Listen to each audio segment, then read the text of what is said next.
Hello friends, कैसे हैं आप सब लोग। हमें उम्मीद है कि आप सब अच्छे होंगे और आपकी पढ़ाई जो है बहुत अच्छे से चल रही होगी। तो दोस्तों, आज हम लोग जो है इस वीडियो में जो है देखने वाले हैं बीपीएससी बिहार लोक सेवा आयोग के द्वारा तैयार किया गया एक प्रैक्टिस सेट है, जो इसमें 20 प्रैक्टिस सेट है, जो आज हम लोग जो है अंतिम प्रैक्टिस सेट यानी कि 20 प्रैक्टिस सेट को डिस्कस करेंगे। इससे पहले का आप सेट आप अभी तक नहीं देखें तो आप हमारे चैनल पर जाकर जरूर देख लीजिएगा। चलिए दोस्तों, आज के हम सेशन को शुरू करते हैं। हमारा पहला प्रश्न यह है कि भारतीय रिजर्व बैंक के आधिकारिक प्रतीक में होते हैं। तो भारतीय रिजर्व बैंक के आधिकारिक प्रतीक में क्या होते हैं? तो आपका इसका राइट आंसर हो जाएगा ऑप्शन नंबर बी, खजूर का पेड़ होता है। भारतीय रिजर्व बैंक के आधिकारिक प्रतीक के रूप में खजूर का पेड़ है। ऑप्शन नंबर बी इसका राइट आंसर हो जाएगा। भारतीय रिजर्व बैंक के गवर्नर के रूप में कार्य करने वाले एकमात्र प्रधानमंत्री कौन थे? तो भारतीय रिजर्व बैंक के गवर्नर के रूप में कार्य करने वाले एकमात्र प्रधानमंत्री कौन थे? तो यह आपका हो जाएगा मनमोहन सिंह। ऑप्शन नंबर जो है 20 का राइट आंसर हो जाएगा। मनमोहन सिंह एकमात्र ऐसे प्रधानमंत्री थे जिन्होंने आरबीआई के गवर्नर के रूप में कार्य किया था। तो ये कब कार्य किए थे? तो ये 1982 से 1985 में आरबीआई के गवर्नर रहे थे। 1982 से 85 में ये आरबीआई के गवर्नर रहे थे। अगला प्रश्न है दोस्तों कि किस वर्ष में आरबीआई का राष्ट्रीयकरण किया गया था? तो आरबीआई का जो राष्ट्रीयकरण किया गया था, तो आपका इसका राइट आंसर होगा ऑप्शन नंबर सी, 1949 में जो है आरबीआई का जो है राष्ट्रीयकरण किया गया था। नेक्स्ट प्रश्न है कि पितृसत्तात्मक समाज क्या है? तो पितृसत्तात्मक समाज जो है यह वैसा समाज था जहां पुरुषों का मान महिलाओं से ज़्यादा होता था, उसे जो है पितृसत्तात्मक समाज कहा जाता है। ऑप्शन नंबर 20 का राइट आंसर हो जाएगा। निम्नलिखित में से कौन सी सभ्यता अपने नगर शहर योजना के लिए प्रसिद्ध थी? तो निम्नलिखित में से कौन सी सभ्यता अपने नगर शहर योजना के लिए प्रसिद्ध था? तो आपका इसका राइट आंसर हो जाएगा ऑप्शन नंबर ए, सिंधु घाटी सभ्यता जो थी यह नगर योजना के लिए प्रसिद्ध थी। ऑप्शन नंबर ए इसका राइट आंसर हो जाएगा। ताजमहल को डिजाइन करने वाले वास्तुकार कौन थे? तो ताजमहल को जो डिजाइन करने वाले वास्तुकार थे यह उस्ताद अहमद लाहौरी। ऑप्शन नंबर 20 का राइट आंसर हो जाएगा। ताजमहल को जो है निर्माण यानी कि डिजाइन देने वाले कौन थे? तो उस्ताद अहमद लाहौरी थे। ऑप्शन नंबर 20 का राइट आंसर हो जाएगा। ताजमहल को बनाया था किसने? तो शाहजहां ने। अगला प्रश्न है कि असम राज्य का नाम उस जनजाति पर रखा गया था जिससे उस क्षेत्र को जीता था। यह कबीला कहाँ से आया था? तो यह कबीला जो था यह कहाँ से आया था? तो आपका इसका राइट आंसर हो जाएगा ऑप्शन नंबर 4, श्याम थाईलैंड से। ऑप्शन नंबर 4 इसका राइट आंसर हो जाएगा। श्याम जनजाति के नाम पर भारत के जो है एक राज्य का नाम असम है। यह जाति थाईलैंड के संबंधित है, जो थाईलैंड का प्राचीन नाम श्याम देश था। तो ऑप्शन नंबर 4 इसका राइट आंसर हो जाएगा। रणथंभौर क्या था? तो रणथंभौर जो था यह आपका हो जाएगा रणथंभौर क्या है? तो रणथंभौर जो है रणथंभौर का किला एक राजपूत किला है जो रण और थम नामक पहाड़ियों के मध्य स्थित है। तो ऑप्शन नंबर जो है 20 का राइट आंसर होगा। एक राजपूत दुर्ग है। अगला प्रश्न दिया गया है कि अकबरनामा किसने लिखा था? तो अकबरनामा का लेखक कौन है? तो आपका इसका राइट आंसर होगा अबुल फजल। अबुल फजल के द्वारा जो है यह अकबरनामा लिखा गया था। अबुल फजल जो थे ये अकबर के 9 रत्नों में से एक व्यक्ति थे। तो ऑप्शन नंबर जो 30 का राइट आंसर हो जाएगा। मुगल काल का पहला भारतीय हिंदी विद्वान कौन था? तो मुगल काल का पहला भारतीय हिंदी विद्वान कौन था? तो यह आपका था मलिक मोहम्मद जैसी। मुगल काल का पहला भारतीय हिंदी का विद्वान मलिक मोहम्मद जैसी था। यह शेष सूरी का समकालीन था और इसकी प्रसिद्ध कृति कौन थी? तो पद्मावत था। तो ऑप्शन नंबर ए इसका राइट आंसर हो जाएगा। गांधी इर्विन समझौता किस वर्ष हस्ताक्षरित हुआ था? तो गांधी इर्विन समझौता जो है यह कब हस्ताक्षरित हुआ था? तो आपका इसका राइट आंसर हो जाएगा ऑप्शन नंबर बी, 1931 में जो है गांधी इर्विन समझौता पर हस्ताक्षर हुआ था। ऑप्शन नंबर 20 का राइट आंसर हो जाएगा। शिवाजी के बाल्यकाल का किसका प्रभाव अधिक पड़ा था? तो शिवाजी को जो बाल काल का सबसे अधिक प्रभाव देखा जाए तो किसका पड़ा था? तो आपका इसका राइट आंसर हो जाएगा माता जी जीजाबाई और जो है गुरु कोंडदेव। ऑप्शन नंबर 20 का राइट आंसर होगा 2 और 3। संभाजी के पश्चात निम्नलिखित में से किसने मराठा राज की बागडोर संभाली थी? तो संभाजी के पश्चात जो है मराठा की बागडोर जो है किसने संभाला था? तो आपका इसका राइट आंसर होगा ऑप्शन नंबर ए, राजा राम ने। जब संभाजी की मृत्यु 1689 में जो है संभाजी की मृत्यु हुआ था, तो उसके बाद जो शिवाजी का द्वितीय पुत्र राजा राम ने मराठा की बागडोर संभाली थी। तो ऑप्शन नंबर ए इसका राइट आंसर हो जाएगा। मराठा योद्धा शिवाजी के पिता कौन थे? तो मराठा योद्धा शिवाजी के पिता कौन थे? तो आपका इसका राइट आंसर हो जाएगा शाहजी। ऑप्शन नंबर इसका राइट आंसर हो जाएगा। नेक्स्ट प्रश्न हमारा दिया गया है कि मुस्लिम लीग की स्थापना कब किया गया था? तो मुस्लिम लीग की स्थापना के बारे में देखा जाए तो यह 1906 में किया गया था। 1906 में जो है यह मुस्लिम लीग की स्थापना किया गया था। सलीमुल्लाह खां एवं आगा खां को जाता है। ऑप्शन नंबर सी इसका राइट आंसर हो जाएगा। वर्ष 1929 में कांग्रेस अधिवेशन की जिसमें सबने अवज्ञा प्रस्ताव को स्वीकार किया गया था वह कहाँ हुआ था? तो वह 1929 में जो है यह अधिवेशन कहाँ हुआ था? तो यह आपका राइट आंसर हो जाएगा, यह लाहौर में हुआ था। ऑप्शन नंबर 4 इसका राइट आंसर हो जाएगा। वर्ष 1929 में कांग्रेस का अधिवेशन लाहौर में हुआ था। इसके अध्यक्ष जवाहरलाल नेहरू ने किए थे और इसी में जो है इन्होंने पूर्ण स्वाधीनता का लक्ष्य भी पारित किया था। अगला प्रश्न हमारा दिया गया है कि मोहम्मद इकबाल के गीत सारे जहां से अच्छा को किसने संगीतबद्ध किया था? तो मोहम्मद इकबाल के संगीत जो गीत था सारे जहां से अच्छा, इसको संगीतबद्ध किसने किया था? तो आपका इसका राइट आंसर होगा option number C, Pandit Ravishankar ने। सारे जहां से अच्छा ये गीत जो है पंडित रविशंकर मोहम्मद इकबाल का है, जो वर्ष 1905 में लिखा गया था और 1950 के दशक में सितार वादक पंडित रविशंकर ने इसे संगीतबद्ध किया था। तो ऑप्शन नंबर सी इसका राइट आंसर हो जाएगा। मुस्लिम लीग ने भारत विभाजन की मांग सर्वप्रथम कब किया था? तो मुस्लिम लीग द्वारा जो भारत विभाजन की मांग सर्वप्रथम जो है यह 1940 में किया गया था। ऑप्शन नंबर सी इसका राइट आंसर हो जाएगा। 1940 के अधिवेशन में जो है इन्होंने अध्यक्षता में कर रहे मोहम्मद अली जिन्ना ने जो है पृथक मुस्लिम राष्ट्र को मांग करने का मांग किया था।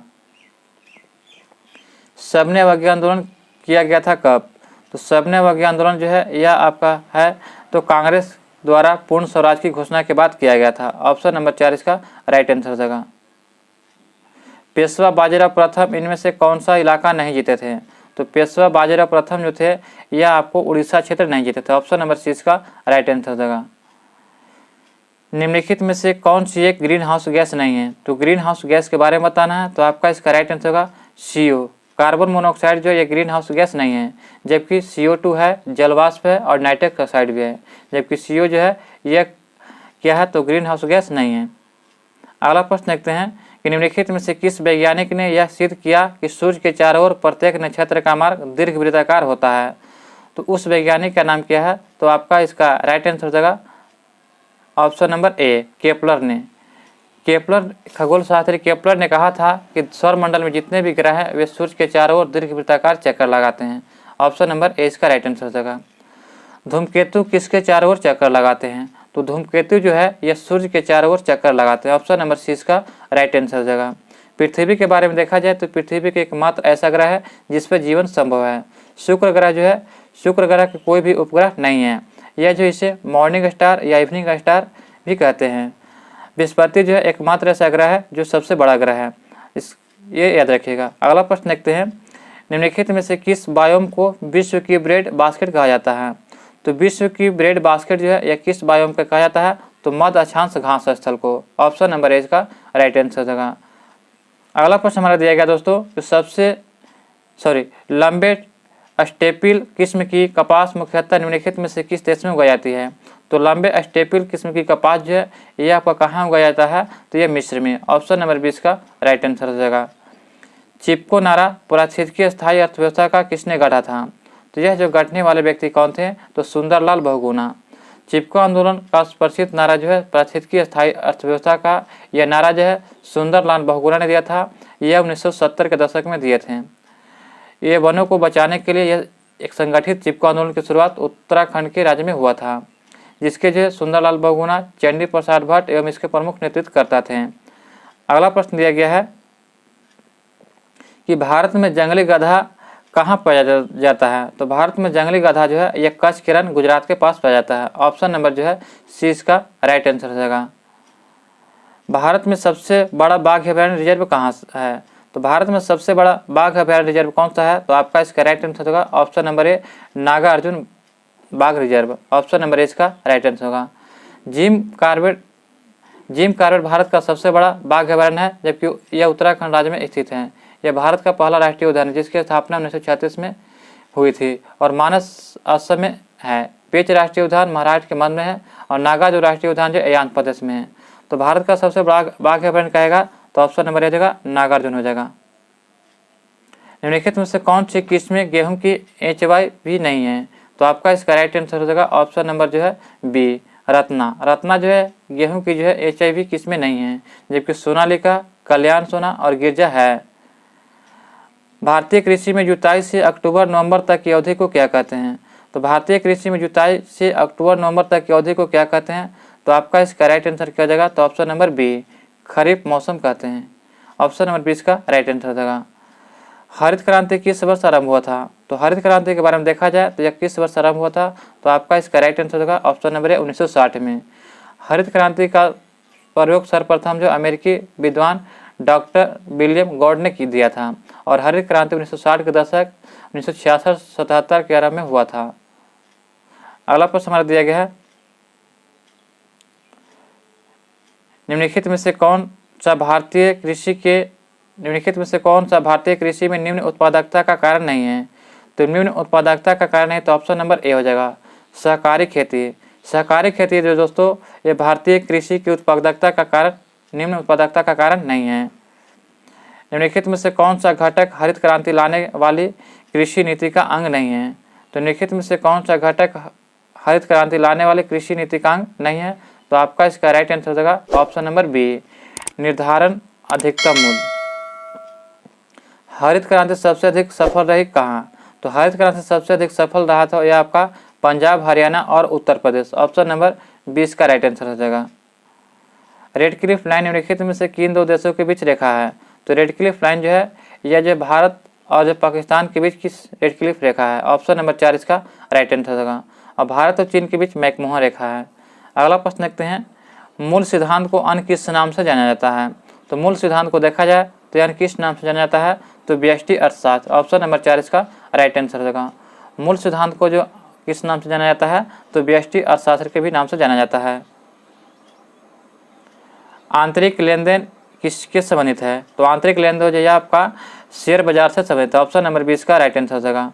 आय बढ़ाने के साथ वस्तुओं की मांग बढ़ती है तो उस वस्तु को क्या कहा जाता है, तो आय बढ़ने के साथ वस्तु की मांग बढ़ती है तो उस वस्तु को जो है उच्चतर वस्तु कहते हैं। ऑप्शन नंबर इसका राइट आंसर हो जाएगा। भारत में किस कारण कृषि की उपलब्धि अपने अधिकतम स्तर पर नहीं पहुंच पाई, तो ये छोटी जोत के कारण जो है भारत में कृषि जो है उपलब्धि अधिकतम स्तर पर नहीं पहुंच पाई। ऑप्शन नंबर इसका राइट आंसर हो जाएगा। इनमें से कौन सा उत्पादन का कारक नहीं है, बताना कि इनमें से कौन सा जो है उत्पादन का कारक नहीं है, तो आपका इसका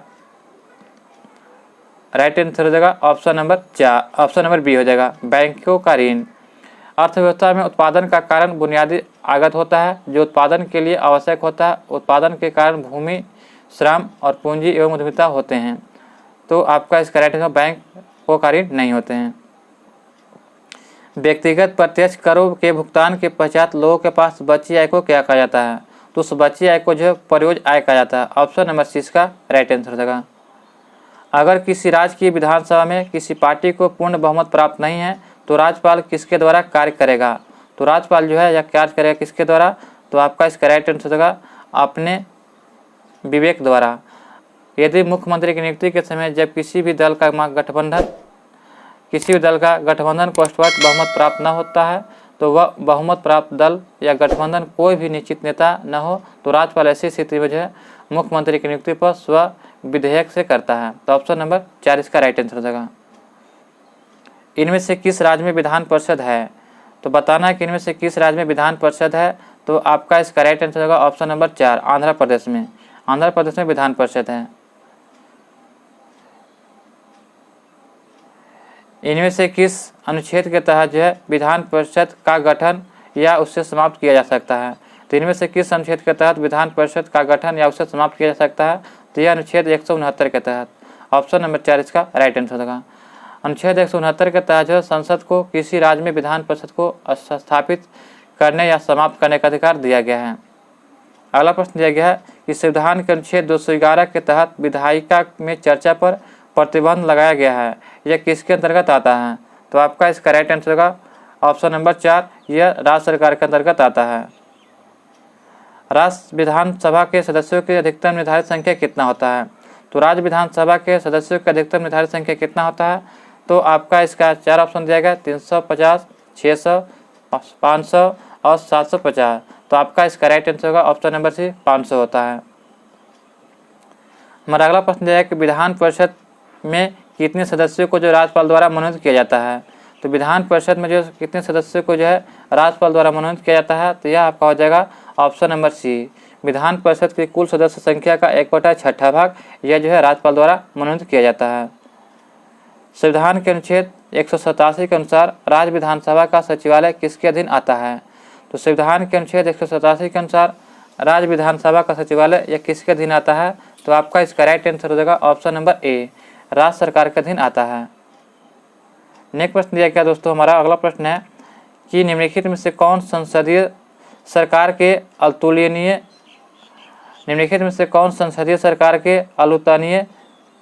अतुलनीय विशेषता है। तो आपका इसका राइट आंसर होगा ऑप्शन नंबर बी, कार्यपालिका और विधायिका का संलयन करना। अगला प्रश्न हमारा दिया गया है कि लोकतांत्रिक समाजवाद का उद्देश्य क्या होता है। तो लोकतांत्रिक समाजवाद का इसका मुख्य उद्देश्य होता है ऑप्शन नंबर 4, यानी कि लोकतांत्रिक साधनों द्वारा समाजवाद की स्थापना करना। ऑप्शन नंबर 4 इसका राइट आंसर हो जाएगा। अगला प्रश्न है कि प्रोटेनोपिया एक प्रकार की वर्धानता है, उसमें रोगियों को कौन सा रंग नहीं देख पाता है। तो यह आपका राइट आंसर होगा ऑप्शन नंबर 4। तो इसका जो है प्रोटोनेटिया एक प्रकार का वर्धानता है जिसमें जो रोगी जो है हरा, लाल और नीले रंग की विभेद करने नहीं पाता है। तो ऑप्शन नंबर 4 इसका राइट आंसर होगा। डॉप्लर प्रभाव लागू होता है। तो डॉप्लर प्रभाव जो है किस पर लागू होता है। तो आपका इसका राइट आंसर होगा ऑप्शन नंबर 4, दोनों ए और बी दोनों पर, प्रकाश तरंगों पर और ध्वनि तरंगों दोनों पर। सेंटीग्रेड स्केल का आविष्कार किसने किया था। तो सेंटीग्रेड स्केल का आविष्कार जो किसने किया था, तो एर्नस्ट सेल्सियस ने। ऑप्शन नंबर ए इसका राइट आंसर होगा। तीक्ष्ण लेड विषाक्तता को जाना जाता है। तो तीक्ष्ण लेड विषाक्तता को किस रूप में जाना जाता है। तो सीसा विषाक्तता। ऑप्शन नंबर 20 का राइट आंसर हो जाएगा। कौन सी वायुमंडलीय परत में ओजोन परत मौजूद होती है। तो वायुमंडलीय परत हो जाएगा, तो आपका इसका हो जाएगा समताप मंडल में। समताप मंडल में जो है यह ओजोन परत स्थित है। ऑप्शन नंबर 6 का राइट आंसर हो जाएगा। पर्यावरण में जो है डैश किसकी उच्च सांद्रता जो होता है अम्ल वर्षा का मुख्य कारण होता है।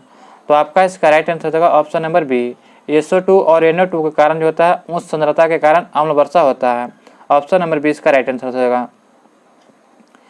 हाथी दांत का रूपांतरण किस भाव से होता है। तो हाथी दांत का रूपांतरण दोस्तों यह किस भाव से होता है। तो यह द्वितीयक दंत से। ऑप्शन नंबर 6 का राइट आंसर हो जाएगा। हाथी के कुल देखा जाए तो 26 दांत होते हैं, जिसमें 12 अस्थायी और अग्रचवर्णक 12 और चवर्णक अग्रचवर्णक और 12 अग्रचवर्णक होते हैं और जो है 2 कृंतक होते हैं। तो ऑप्शन नंबर जो है 6 का राइट आंसर हो जाएगा। मानव मस्तिष्क का भार लगभग कितना होता है। तो मानव मस्तिष्क का भार लगभग कितना होता है। तो आपका इसका राइट आंसर क्या हो जाएगा। तो ऑप्शन नंबर जो है 20 का राइट आंसर होगा, यानी कि 1.36 किलोग्राम। ऑयस्टर किस संघ से संबंधित है। तो ऑयस्टर जो है यह आपका किस संघ से संबंधित है। तो ऑप्शन नंबर 4 मोलास्का से संबंधित है। ऑप्शन नंबर 4 इसका राइट आंसर हो जाएगा। निम्न में से किस जंतुओं में शरीर गुहा अनुपस्थित रहता है। तो आपका इसका राइट आंसर क्या हो जाएगा। तो किस जंतुओं में शरीर गुहा अनुपस्थित रहता है।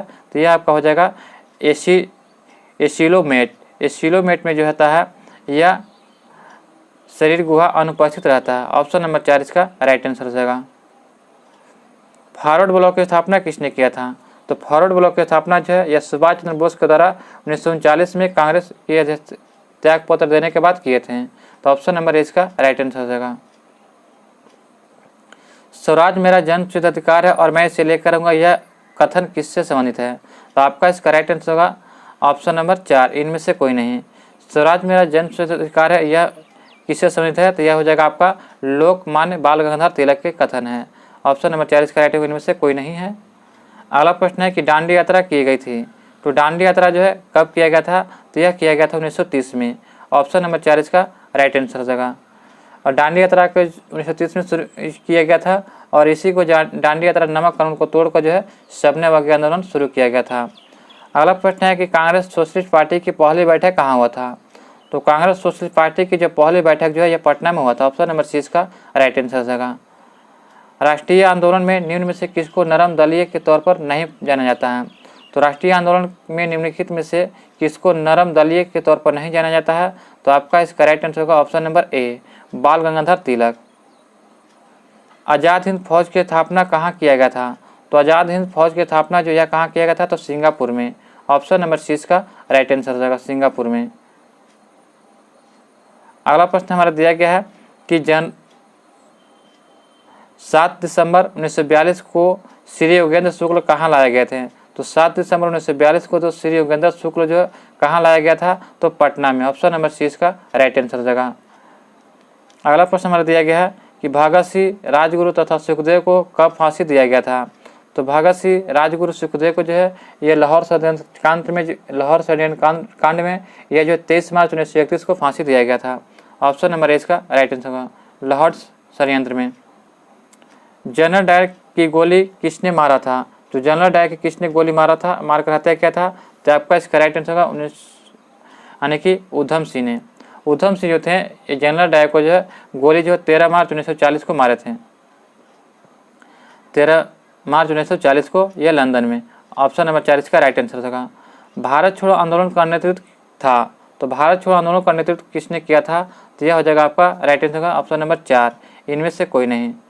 भारत छोड़ो आंदोलन का प्रस्ताव 8 अगस्त 1942 को मुंबई के ग्वालियर टैंक मैदान में पास किया गया था और 9 अगस्त की सुबह गांधी जी सहित सभी प्रमुख नेताओं को गिरफ्तार कर लिया गया था। इस प्रकार भारत छोड़ो आंदोलन स्वतः स्फूर्त हो गया था तथा जनता ने स्वयं अपने नेतृत्व किया था। तो ऑप्शन नंबर 4 इसका राइट आंसर हो जाएगा। वन संरक्षण अधिनियम किस वर्ष पारित किया गया था? तो वन संरक्षण अधिनियम जो यह कब पारित किया गया था? तो आपका इसका राइट आंसर होगा ऑप्शन नंबर सी, 1980 में पारित किया गया था। वन संरक्षण अधिनियम 1980 में पारित किया गया था, ये याद रखिएगा। अगला प्रश्न हमारा दिया गया है कि मॉन्ट्रियल प्रोटोकॉल का मुख्य उद्देश्य क्या था? तो मॉन्ट्रियल प्रोटोकॉल का मुख्य उद्देश्य क्या था? तो ओजोन परत का संरक्षण से बचाना। ऑप्शन नंबर ए इसका राइट आंसर होगा। पर्यावरण संरक्षण अधिनियम किस वर्ष पारित किया गया था? तो पर्यावरण कहेगा तो आपका इसका राइट आंसर क्या हो जाएगा? तो ऑप्शन नंबर जो है बी हो जाएगा, 1986 में। अगर वन संरक्षण कहेगा तो 1980 हो जाएगा, ये याद रखिएगा। अगला प्रश्न है कि निम्नलिखित में से कौन सा सतत विकास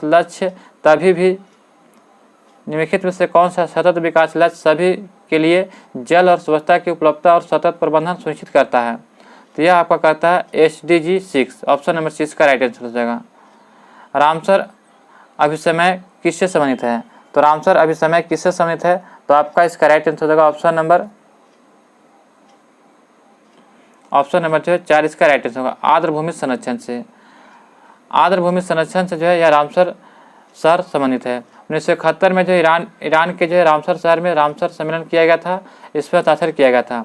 यह आर्द्रभूमि के संरक्षण और टिकाऊ उपयोग के लिए एक अंतर्राष्ट्रीय संधि है। तो ऑप्शन नंबर 4 इसका राइट आंसर हो जाएगा। पारिस्थितिकी तंत्र के पादपों व प्राणियों के पारिस्थितिकी संबंधों का आधार क्या है? तो इसका जो आधार आपका हो जाएगा पोषण संबंधी। पारिस्थितिकी तंत्र के पादपों और प्राणियों के पारस्परिक संबंधों का आधार क्या है? तो पोषण संबंध है। प्रकाशीय ऊर्जा को रासायनिक ऊर्जा में कौन बदलता है? तो प्रकाशीय ऊर्जा को रासायनिक ऊर्जा में जो कौन बदलता है? तो हरे पौधे। ऑप्शन नंबर 4 इसका राइट आंसर हो जाएगा। शीतकालीन धुंध के मुख्य प्रणेता कौन है? तो शीतकालीन धुंध के प्रमुख प्रणेता कौन है? तो यह हो जाएगा NOx। ऑप्शन नंबर 20 का राइट होगा, यानी कि NOx और हाइड्रोकार्बन। ऑप्शन नंबर बी इसका राइट आंसर हो जाएगा।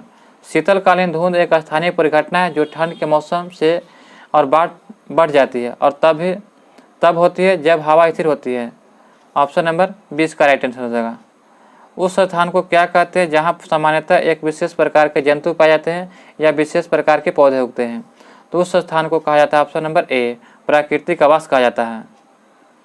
निम्नलिखित में से कौन एक समतापी प्राणी है? तो समतापी प्राणी कौन सा हो जाएगा? तो ये हो जाएगा कबूतर। कबूतर जो है एक समतापी प्राणी है। ऑप्शन नंबर जो है ये इसका राइट आंसर हो जाएगा। केबुल लामजाओ राष्ट्रीय उद्यान किस झील पर स्थित है? तो केबुल लामजाओ राष्ट्रीय उद्यान जो है मणिपुर के लोकटक झील में। ऑप्शन नंबर जो है 4 इसका राइट आंसर होगा। मीथेन के बाद बायोगैस का मुख्य घटक इनमें से कौन होता है? तो मीथेन के बाद बायोगैस का मुख्य घटक कौन सा हो जाएगा? तो आपका इसका राइट आंसर होगा ऑप्शन नंबर ए हो जाएगा, CO2। कार्बन डाइऑक्साइड जो होता है यह मीथेन के बाद द्वितीय बायोगैस घटक। ऑप्शन नंबर ए इसका राइट आंसर हो जाएगा। निम्नलिखित में से किसको जो है वायुमंडल में द्वितीय प्रदूषक के रूप में जाना जाता है? तो द्वितीय प्रदूषक के रूप में किसे जाना जाता है? तो आपका इसका राइट आंसर होगा ऑप्शन नंबर ए, ओजोन। निम्नलिखित में से किसको जो है वायुमंडल में द्वितीय प्रदूषक के रूप में जाना जाता है? तो एक प्राथमिक प्रदूषक एक ऐसी चीज़ है जो किसी स्रोत से सीधे उत्सर्जित होती है, जबकि द्वितीय प्रदूषक तब होता है जब प्राथमिक प्रदूषक वायुमंडल में प्रतिक्रिया करते हैं। तो ओजोन जो है द्वितीय प्रदूषक का उदाहरण है। ऑप्शन नंबर ए इसका राइट आंसर हो जाएगा। खाद्य श्रृंखला शुरू होती है कहाँ से? तो खाद्य श्रृंखला जो शुरू कहाँ से होती है, तो यह आपका राइट आंसर हो जाएगा ऑप्शन नंबर सी, प्रकाश संश्लेषण से। एक पारिस्थितिकी तंत्र में ऊर्जा का प्रवाह होता है, तो एक पारिस्थितिकी तंत्र में ऊर्जा का प्रवाह होता है एक दिशीय में। ऑप्शन नंबर सी इसका राइट आंसर हो जाएगा। हरे पौधों को पारिस्थितिकी को क्या कहते हैं? तो हरे पौधों के पारिस्थितिकी को जो है यह उपभोक्ता कहा जाता है। ऑप्शन नंबर सी इसका राइट आंसर हो जाएगा। तृतीय उपभोक्ता कौन होते हैं? तो तृतीय उपभोक्ता किसको कहते हैं? तो बाज को। ऑप्शन नंबर 4 इसका राइट आंसर हो जाएगा। तृतीय उपभोक्ता मांसाहारी शिकारी होते हैं, जो हालांकि वे सर्वाहारी भी हो सकते हैं। ऐसे जानवर जो मांस और पौधे दोनों को सामग्री पर भोजन करते हैं, वे कभी कभी अलग अलग जानवरों और यहाँ तक कि पौधे को भी खा सकते हैं। ये तृतीय उपभोक्ता के कुछ उदाहरण हैं, जैसे शिकारी, बड़ी बिल्लियाँ और लोमड़ियाँ और बाज। यहाँ पे इसका राइट आंसर हो जाएगा। प्रकृति का सफाई कर्मी किसे कहा जाता है? तो प्रकृति का सफाई कर्मी जो है यह गिद्ध को कहा जाता है। ऑप्शन नंबर 20 का राइट आंसर हो जाएगा। बैक्टीरिया किस श्रेणी में सम्मिलित होता है? तो बैक्टीरिया जो है यह आपका किस श्रेणी में सम्मिलित होता है? तो यह अपघटन होता है। ऑप्शन नंबर 20 का राइट आंसर हो जाएगा। सभी बैक्टीरिया जो होता है मुनेरा जगत के अंतर्गत आते हैं। ये सभी सूक्ष्म जीवों में सर्वाधिक संख्या में होते हैं और ये लगभग सभी स्थानों पर पाए जाते हैं। तो ऑप्शन नंबर 20 का राइट आंसर हो जाएगा। आज का अंतिम प्रश्न है दोस्तों कि पारिस्थितिकी तंत्र में विभिन्न रासायनिक तत्वों का प्रवाह कैसे होता है? तो पारिस्थितिकी तंत्र में विभिन्न रासायनिक तत्वों का प्रवाह जो है ये कैसे होता है? तो यह चक्रीय द्वारा होता है। ऑप्शन नंबर सी इसका राइट आंसर हो जाएगा। एक जैव भू रासायनिक चक्र एक मार्ग है जिसके द्वारा एक रासायनिक पदार्थ पृथ्वी के जीव मंडल और स्थल मंडल और जल मंडल घटकों से होकर गुजरता है। इस प्रकार के चक्र को में तत्वों का निर्जीव से सजीव वापस निर्जीव की ओर प्रवाह जैसे भू रासायनिक चक्र कहलाता है। ऑप्शन नंबर सी इसका राइट आंसर हो जाएगा। दोस्तों यहाँ पे जो है आपका यह सेट समाप्त होता है। इसमें सभी मैंने जितने भी 20 सेट थे मैंने सभी को डिस्कस करा दिया। आशा है कि आपको यह सेट पसंद आया होगा। अभी तक हमारे चैनल पर नए हैं तो चैनल को सब्सक्राइब करना ना भूलें और बेल आइकन नोटिफिकेशन को ऑन कर लें और वीडियो को दोस्तों ज़्यादा से ज़्यादा ग्रुप में शेयर करें। मिलते हैं दोस्तों नए सेट में नए प्रश्नों के साथ। तब तक के लिए जय हिंद।